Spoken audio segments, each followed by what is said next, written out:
This year has seen the creation of one of the most culturally binding performances ever broadcast on New Zealand television.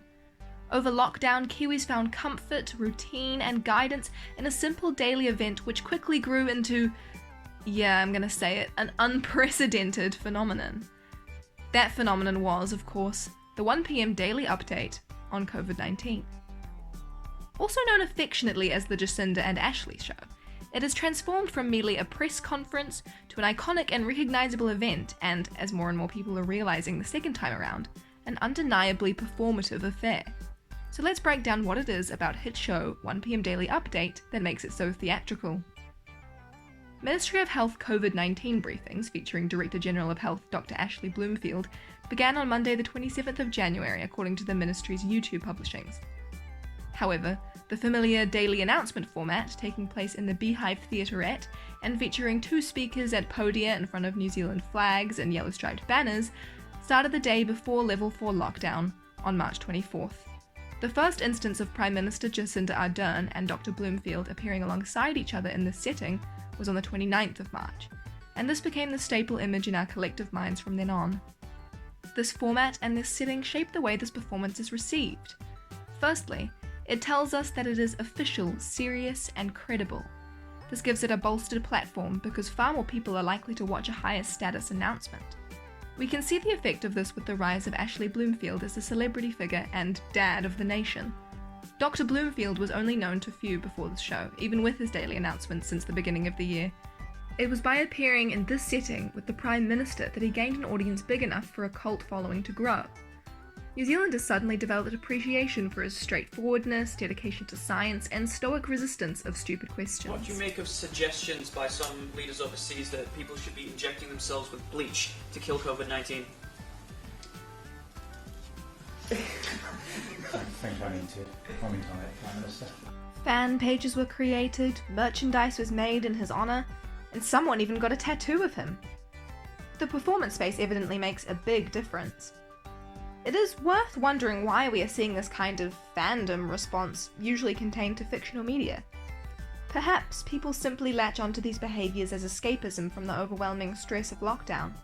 But it could also reflect a communal recognition that there is something inherently heightened and dramatised about this format. This leads into the second important function of this setting. It is literally a theatre. There is a performance space clearly defined and distinguished from the audience space. This setting primes us to expect something presentational from the people who stand on the stage. It indicates that we are likely to see something prepared and rehearsed, and it is this factor which gives the announcements the capacity to be reinterpreted as fiction. And that is exactly what New Zealanders have done.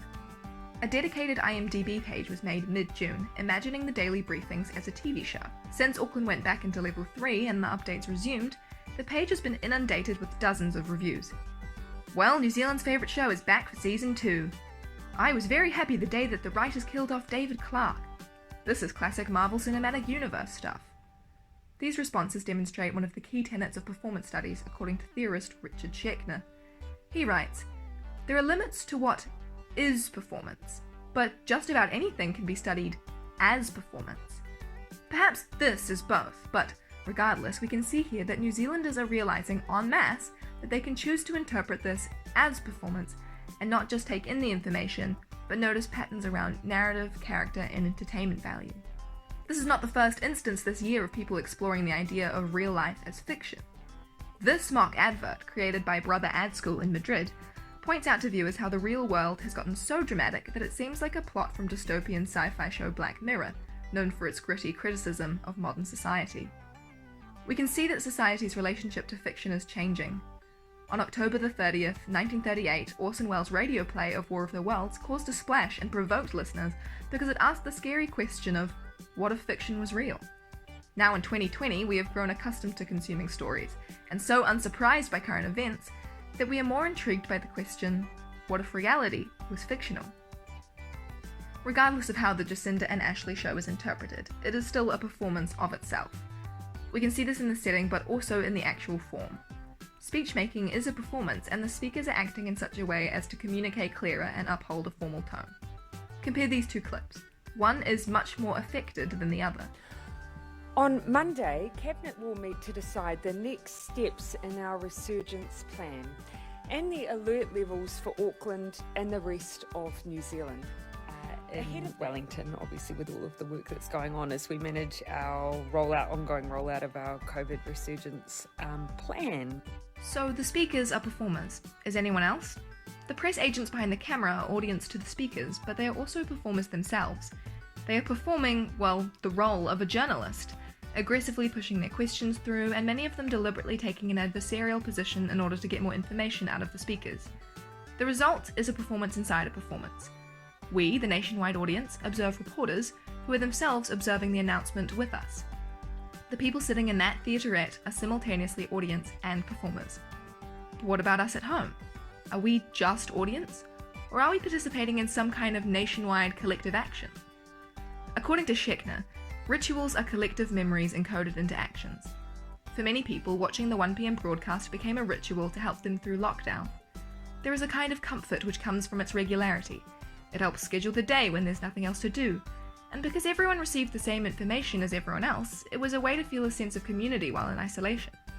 Thousands and possibly millions of people watching the same thing at the same time can be seen as a kind of nationwide ritual performance, which provides communitas, the feeling of being part of something bigger than yourself. This is a very powerful political tool. A shared ritual fosters solidarity, making a huge undertaking, like trying to get the whole country to change their behaviour for a couple of months, much more achievable. So, the daily government announcements are a kind of performance, and New Zealand has responded to them as a performance. They are performative in their style and setting, but also because of the way that they have been received as both a ritual and a piece of entertainment. It is provoking people to think about the way they consume media and the theatricality of public messaging. To finish, I'll leave you with this IMDb review.